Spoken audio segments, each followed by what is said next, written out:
Forester friends and members, magandang araw po sa inyo lahat. Ngayong araw po ay isa naman pong punong kahoy ang ating pag-uusapan.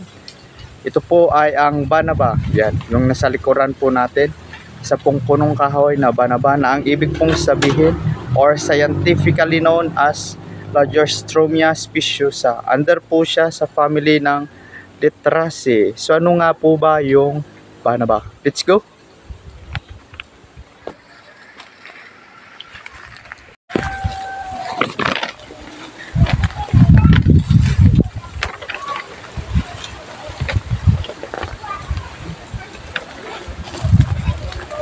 Ayun mga ka-forester friends, ang banaba ay native po sa ating bansa dito po sa Pilipinas at sa ibang bansa na under po sa Southeast Asia nation sa buong mundo. So ang banaba po ay umaabot hanggang 40 to 60 cm upon maturity.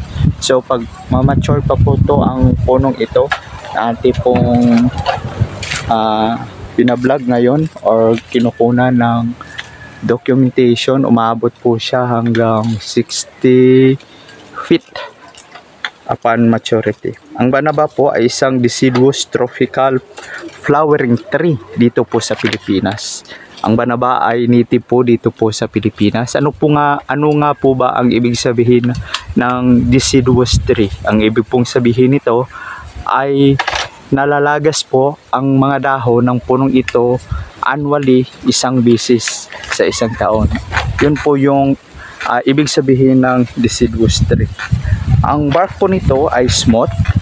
Dito po tayo sa bark. Yung bark po nito ay smooth. Ito po siya. Ayun. Ang bark po nito ay smooth. Gray to cream. Ayan. Gray to cream yung color niya. So, yan yung bark na. Tapos, nagfi-flex po siya. Ibig pong sabihin is nagfi-flex. Ganito po. Nagfi-flex. Ayan. Fleeky po siya. Nagfi-flex po siya regularly. Hindi po sama-sama. So, yun po yung bark ng ating banaba. Yung flower po ng banaba is lilac. Yan. Lilac. Parang purple po siya. Purple. So, ovate, yung fascicle, ito po, ito yung flower niya. So, naka-fascicle po siya. Ibig pong ano ng fascicle is isang tangkay ng bulaklak. So, ovate po yung bulaklak ng banaba. Yung leaves naman po niya is smooth dito at opposite po yung left opposite. Ibig pong sabihin nun is mayroon dito, mayroon din dito sa kabila. Yun yung dahon ng banaba. Alam nyo ba mga ka-forester na ang banaba ay maraming medicinal use? Ang puno na ito ay maraming medicinal use na ginagamit.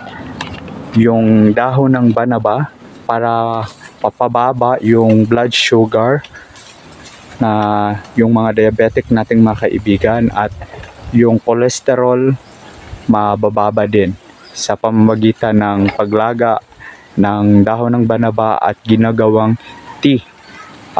Ilang taon na ang nakakalipas at hanggang ngayon sa medicinal, sa herbal medicine ay ginagamit yung dahon ng banaba bilang pampababa sa blood sugar at sa cholesterol level ng isang tao.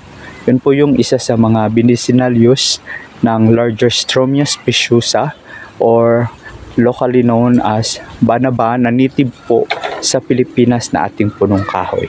Ayun, sana po may natutunan kayo mga ka-forester friends and members sa isa namang punong kahoy na ating pinaliwanag po sa inyo.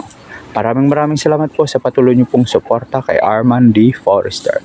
Sa muli po, ito po si Arman, nagsasabing panatilihin po natin na nakatanim. Huwag po tayo magputol ng ating mga native trees kasi po ito ay nakakatulong po para makonserve po yung ating biodiversity sa ating kapaligiran. Maraming salamat po. Bye-bye and God bless.